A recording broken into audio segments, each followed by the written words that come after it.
Hello, hello, hello, it is I, Moore, coming back at you with another Settlers 2 video, 10th anniversary edition, and today we're focusing on the leveler, who you can see there, and the builder, who you can see there, and these guys are very important as we build up our settlements. Let's see what they do. Well, the leveler, as you can see down in the bottom right hand corner, he digs up the dirt there, and he makes the whole ground level. He'll go around 6 spots around the place that he's leveling, and he does this no matter what the terrain, unless it's perfectly flat, in which case he doesn't come out. But otherwise, it doesn't matter how big the building is, doesn't matter, as long as it's a second tier or a third tier building, then he's going to level. After that, the builder can come out, the builder can start requesting resources.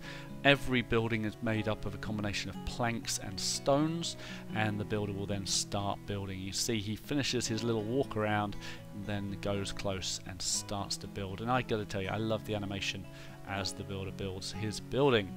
There it is.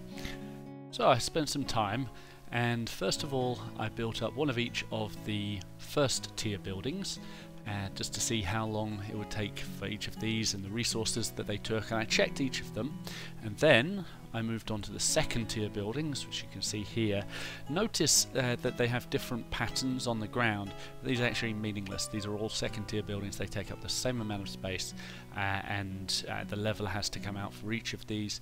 Then I looked at the mines. The mines do not take a leveler, but yep, they can only be built obviously in special places. And I looked at the third tier buildings over here, and then later on I looked at the harbour. Again, the farms, these third tier buildings, and the stronghold, they need levelling as well. But the leveler comes out, he does exactly the same as he does with the second tier buildings, as you can see here with the harbour. So all my observations, they come down to this, what it means. Now, every building requires at least some planks, and some of them require stone as well. So let's look at how much that is. First of all, the buildings require 2 planks and 0 stone. There's 7 of them. It's the first tier buildings, and you can see all of these. The formula for how long it takes is about 30 seconds per resource. So this is 2 resources. It takes about a minute for each of these to get built. There's no leveling that needs to happen. So as soon as the builder gets there and gets some materials, it's about a minute from then, as long as he has a regular supply of materials. So the next tier of building is the ones that require 4 planks and 0 stone, and that's the watchtower and the 4 different mines. So these take about 2 minutes under optimal conditions if you get all the resources there to build. These again don't need any leveling, so it's 2 minutes. The next tier of buildings is the 2 planks and 2 stone. Now these are second tier buildings. These do need a leveler, so it's 4 times 30, 2 minutes to build each of these, plus you need the leveler. So the leveler takes 47 seconds no matter what building he's leveling for, no matter how rough the terrain is. It's 47 seconds. He does the 6 spots around the building, no matter how big the footprint. So this will take you at least 2 minutes and 47 seconds, plus the time it takes for the leveler to arrive and go, and the builder to arrive, and then the materials to arrive. So factor that in as well. While I'm at it, don't forget to subscribe if you haven't already for more great content. The next tier is the guardhouse and the shipyard. These take 2.5 minutes. The shipyard does require a leveler, so add the 47 seconds. The guardhouse does not. And before any of you complain and tell me I've got it wrong, yes, in the game it says the guardhouse needs 3 planks and 2 stone, but it is wrong, and I have triple checked it. The guardhouse requires 2 planks and 3 stone. The catapult requires 6 resources and a leveler, so 3 minutes and 47 seconds at least. All 3 of the farms, the wheat farm, pig farm and donkey farm, require 6 resources. That's 3 planks and 3 stone. And the stock house, still not as expensive as it used to be, but a little bit expensive. 4 planks and 3 stone to build your stock house. The watchtower, or sometimes I call it the guard tower, 3 planks and 5 stone. This is stone intensive, and it requires a level playing field, a leveler. So that one will take you at least 4 minutes and 47 seconds. The harbour takes 10 full resources or 5 minutes to build, and that plus the leveler time, 4 planks and 6 stone. And finally the granddaddy of them all, the stronghold, which takes 4 planks and 7 stone, and also a leveler, so 47 seconds, plus the builder on the stronghold walks around much more than he does on other buildings. He goes from corner to corner. It's actually a much longer building time. So he will take 45 seconds per resource to build. That's 45 times 11, which, if I do some quick maths, is about 8 minutes and 15 seconds plus the leveler time. It's going to take you at least 9 minutes to build a stronghold. Bear that in mind if you're rushing to build a military building and think you might not have time.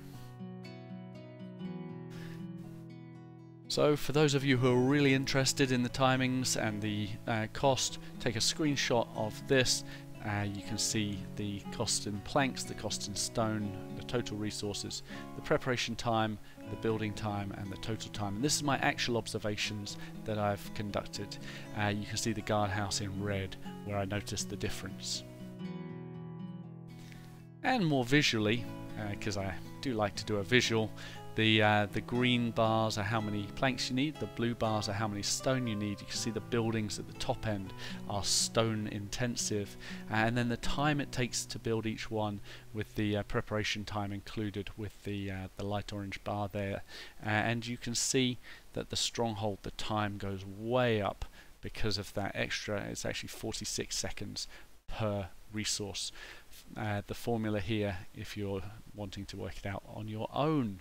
So I did try an experiment to see if I could figure out which buildings the builders will go to, because it looked quite random to me when I was looking at it. I set up this experiment, 3 different storehouses, be going to 3 different configurations of building. It's the same building, a farm, a brewer and a well, a little beer system going on here. And you can see that generally the builders go to the first one that's available, except for this middle row where the second builder is just going to go straight on to the last building, and the third builder out went to the farm. Same with the wood. The wood initially goes to the first building, but then after that it gets mixed up, and there doesn't seem to be a pattern. I haven't been able to see a pattern in how the items are distributed, which is quite annoying because it means that we can't really optimize that except by destroying roads or building roads to limit where things can and can't be built and control it that way. So that's what you need to do if you really want to control what's going to get built when. Because either wood or stone is going to be prioritized, it's better not to try to build too many buildings at the same time, to make sure that you're distributing up to, I would say, 6 or so planks and stone at a time. So the last thing I'll say on this topic is that if you send out a leveler to level the ground, and then you don't let the building be built, and then you try and build another building, he doesn't have to level it again. He will only level ground that's not completely level. Now it does have to be completely level. So for example here it looks level, all the green bars are flat, but if I send someone up to build something, the leveler still comes out. He has to level it because it wasn't completely level, and now it is. So I could build another building there, the leveler wouldn't come out. But anyway, this seems like a good place to stop, having watched the builder and the leveler do their thing. Thank you so much for joining us. Have a lovely day. Hope this has improved your enjoyment of Settlers 2 10th Anniversary Edition. We'll be back soon with another video.